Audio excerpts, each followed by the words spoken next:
Hello, it's Hiding in the Philippines. Today I want to talk about ghosts, real ones, and ghost memories. The reason I bring that up is it's Christmas time. And Christmas time here used to be at this house was my wife's favorite holiday. Now, my wife passed some 25 years ago, so that tradition has not lived on. When she died, it kind of died with her.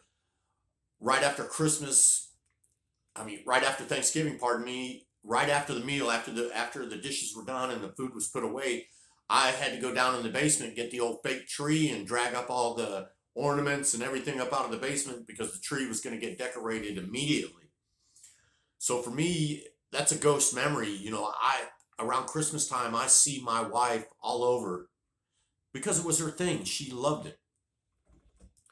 Now, but I truly have had some crazy stuff happen to me throughout my life, and I've got a few ghost stories that, one I can 100% not explain whatsoever, and the rest, you guys can be the judge. Now, one of my earliest memories is I was around 3 years old, and I'd gotten these bib overalls, and I was so happy to have them, these bib overalls. I was three, and we were on this little farm, and I was tickled to have them.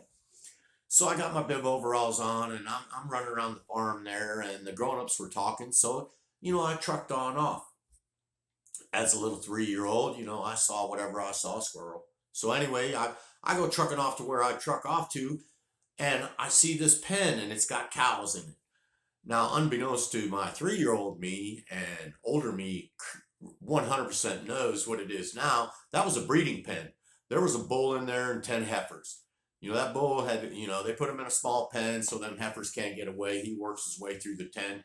And then when they feel that he's done his business, they kick him out. Now, bulls tend to not like trespassers at this time. Well, I'm three. I don't know nothing about this. So I go up to this pen and I see these cows, and I remember all I wanted to do is pet one. Well, one of them stuck its nose through the fence there a little bit, and I got to pet its nose, and I was like, well, that was good. I want to pet them all now. So I decide I'm going to go in that pen, and that's exactly what I'm going to do. I'm going to go pet them all. So I lean down and I go to get in, and I feel somebody pull the back of my bib overalls. Well, it's happened a few times since I got them. That's a leash on a little kid, that bib overall strap in the back, you can pull them back. Well, I felt somebody pull my strap back, and I pulled back and I turned around to see who was there, who had caught me doing something I wasn't supposed to be doing, and there was nobody there, not a soul. Now somebody had pulled them back straps, so I was like, all right, all right. 3-year-old me is like, well, okay, well, we'll just try again. So I go lean back in there, and I got my head through, and all of a sudden I feel my back strap on my bib overalls. Somebody pulled them again. I pulled them back, and my feet slid. My little tiny tennis shoes. My feet slid, and I turned around, to see who was there. Nobody. Weren't nobody there. Now I'm a little mad. I'm a little mad because somebody's there. Somebody's messing with me. I'm three, and I'm sure that somebody's back there. So I'm like, all right, I have a plan now. At three, I was like, if it happens again, I'm gonna reach back there with my little pudgy no knuckle hand, and I'm gonna give this thing a little kitty slap. So I go to leaning in there, and sure enough, I get my head just right past the wire a little bit, and I felt somebody pulling my bib overalls again, and as soon as I felt the pressure on the back of that thing, the straps on my shoulders here, I swung around and I with everything I had went to hit this thing, whatever it was, I was going to get it, and there's no way that it could have got away. And I hit nothing. I hit air, zero zip nada. I did a 360, bam, landed on the ground. Now at three, I don't know what has just happened. I should have hit something. There was nothing there, but I hit the ground. The only thing that got hit was me, and I hit the ground, and now I'm crying. Because I'm three. I can't figure out what the hell is going on. And I fell down and I hurt myself a little bit. All right, well that's one of my first memories, and I can't explain that shit. Now, one of the other things, I had moved from North Carolina to my buddy's house in San Diego. I was 18 years old, just got out of high school, and my buddy Todd had got his grandma's house. It was in San Diego. It was an old, dilapidated old house, but who cares? It was free rent. So anyway, we're in this house, and we had gone to a thrift store and got a stereo system because, we need to have some music, man. It's the 80s. We got to have some music. So we had got this cheap ass stereo system and we are going to put it in the back room where we had a dartboard and, we had some chairs. That's where we did most of our beer drinking and stuff. It was like a little clubhouse in this back room. So anyway, there was a closet back there with a few shelves. We put the stereo system up in there and the speakers down. And there was a little side area right here. And I had to run the wire through there because we wanted to run the plug through them. And when I did, there was a picture in the way. And it was about like this and about like this and had a real ornate frame around it. And I was like, hey, man, what's with this picture? He goes, oh, man. He goes, hey, did you touch that? I was like, no, not yet. He goes, well, go ahead, pull it on out of there. And so I pulled it out of there. He goes, did you look at it? I was like, no. He goes, well, give it a look. And I turn it around, and it's a black and white photo of this old woman. She's wearing a long skirt and a puffy white, and she looks like an island woman, and she got a real mean look on her face. And I was like, who the hell is that? He goes, that's my grandma's mom, man. They say she was a Guamanian witch. I was like, what the hell are you talking? He goes, yeah, man. She said that they talk about her, they whisper about her from time to time. They say she was with the Tautamona, and I was like, the what? He goes, man, don't even say that shit out loud. I was like, what did you say? He goes, the Tautamona. So now I've looked it up, and the Tautamona is the people that were here, that were always here before man. So they like walked amongst men. That's the best I can get up. And it's a lot of people say it's black magic and whatever. So I'm like, man, okay, okay, every place got their bullshit, as far as I was concerned. I came from North Carolina and we got some bullshit there too. Anyway, so I don't think nothing about it. I was like, this is just, okay, bro, whatever. So we put the picture back. Now, the thing is we can't plug this stereo system in because we don't have an extension cord. So there's no power to the stereo system. All right, next morning we're going to go get an extension cord and hook this up. So we go back into the living room, we sit down, we're drinking a couple beers, and then from the back room, as loud as it can get, the stereo kicks on, and it's a Billy Idol song, and it's in the middle, and it goes, rock, rock, rock. And me and my buddy's eyes got great big because we both know that there's no power to that damn stereo. None. There's no way there should be sound coming out of that stereo. So we both jump up and run back there because we think somebody's back there. But even logically, like, there's no power. We go back there, stereo's not on. The plug's still not plugged in. We both know what we heard, and it was loud, man, loud. Well, my buddy was like, I told you, man. I told you not to touch that picture. And I was like, I gotta tell you, man, I had the willies. My hair, I was like, it would freak me right out, man. I was like, oh shit, what were you? So that night, I had the big room and I had a spare bed. My buddy slept in that room. That was the only night, but man, we both were freaked out by it. Now I got two more in there. I was like 20, and this girl I knew, her grandpa had died, and I happened to be in town, so I went over there, to pay my condolences. I was like, hey man, sorry about all this. And she's like, oh man, it's so nice to see somebody, that I know here, because it was we'd all graduated, so we, most of us had gone to the wind. And I was like, yeah, it's cool. So we're drinking beers, reminiscing about high school stuff and talking about what we were doing. And, one 12-pack led into the second 12-pack, and it was decided that, I should spend the night there. Nothing sexual was going on. It's just I had been drinking too much, and it would be better if I just stayed there. I was like, yeah, okay, yeah, sure. So this is the story that I cannot explain away.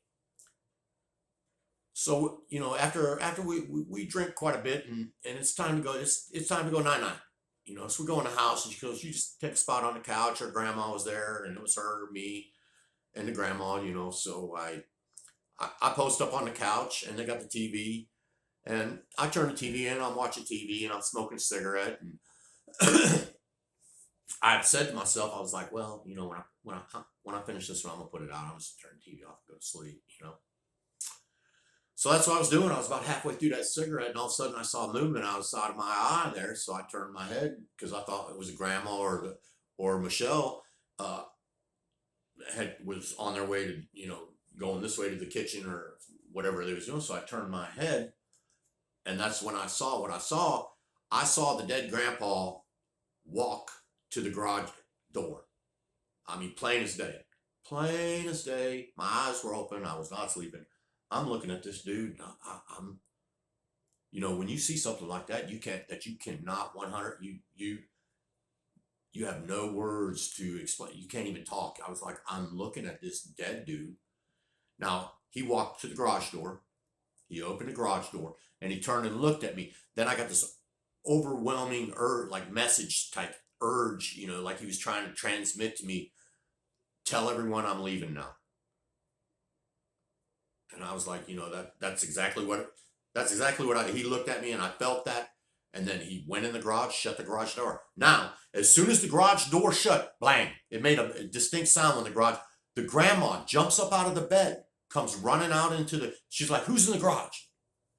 I was like, nobody. And she's like, I heard somebody go in the garage. I was like, She goes to the garage and opens the garage door and looks at. Now you couldn't have paid me. You could not have paid me enough money to get up and go look in that damn garage. No chance. I was not moving from that spot. But tough ass grandma, she didn't know. But she looked in there and she was like, well, there ain't nobody in there. And I was like, well, it must have been the wind.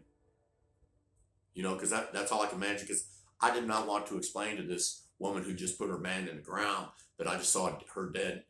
I didn't want to do it. I couldn't do it. And I said, it must have been the wind. So anyway, she goes to bed. Now the next day, I told the granddaughter about it, and she ended up telling the grandmother about it, and the grandmother got some relief. Basically, that he had did what he had to do and was going to be going to wherever he was going. I'm going to tell you right now, I cannot explain that. I can't explain it. I was awake when it happened. Now my last weird one, it's explainable. It's I saw my grandpa. I was in Burbank and I was going to bed one night and I had the TV on again and I had my eyes closed and I could hear the TV, but I was fixing to drift off and I opened my eyes for some reason. When I looked over there, I saw my grandpa. He was shaking his head in a disapproving manner because at the time I was definitely not living right. Now, I've since seen scientific explanations. They call that the twilight.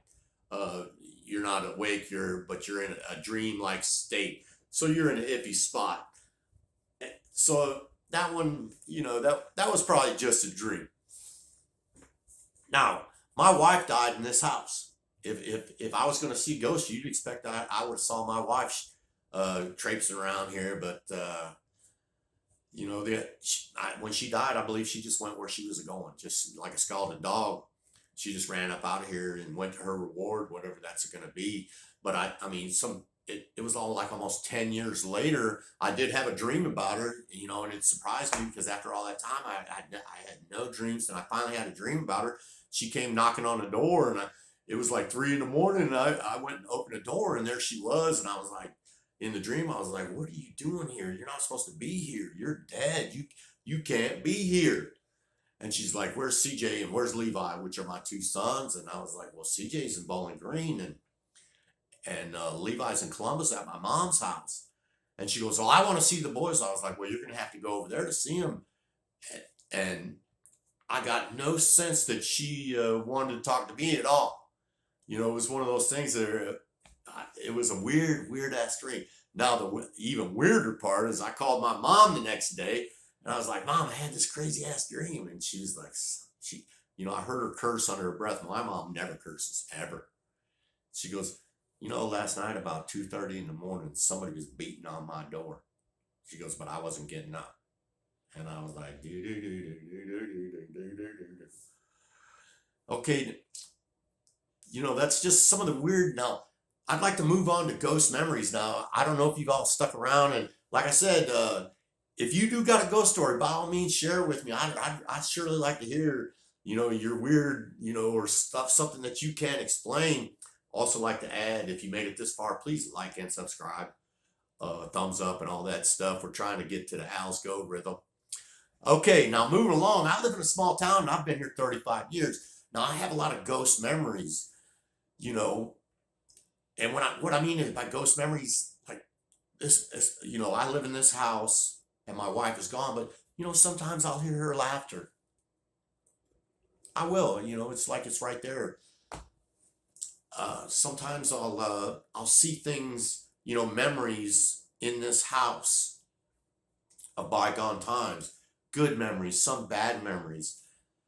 Some bring me happiness, and then sometimes I get melancholy about it.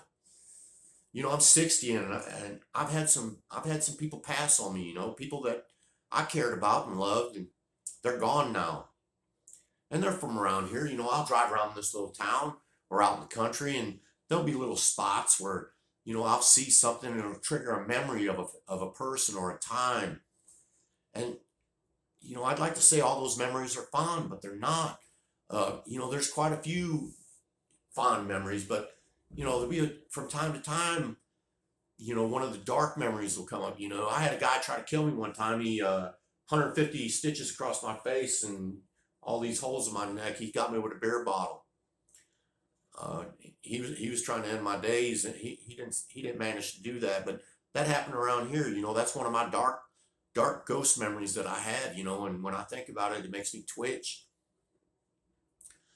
Uh, there's so many memories that you have when you live in a town and you're from an area, and you can't get away because wherever you drive, wherever you go, there's something somewhere that has happened.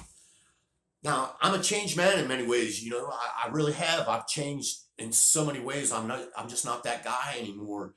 And the only way I've thought about it, the only way that I can escape these memories, I mean, not escape, but just escape all the triggers, is to change my geography.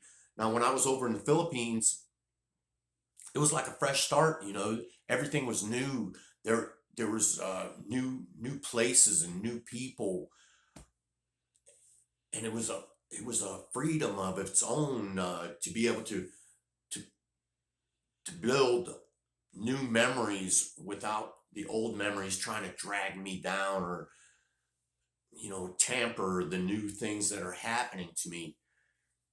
And I believe I can move forward in this new persona that I have. I mean, it's when I say new persona, I mean the part of me that doesn't drink anymore, it doesn't smoke cigarettes, isn't chasing whores. That guy. He's been gone for a long time. So this guy, the one that you see before you now, is looking for a fresh start, but in a small town, that's next to impossible because people won't let you forget your past. And you're not supposed to, really. You're supposed to learn from it. But, I'd like to move on from it. You hear what I'm saying? All right. This has been Hiding in the Philippines. Merry Christmas.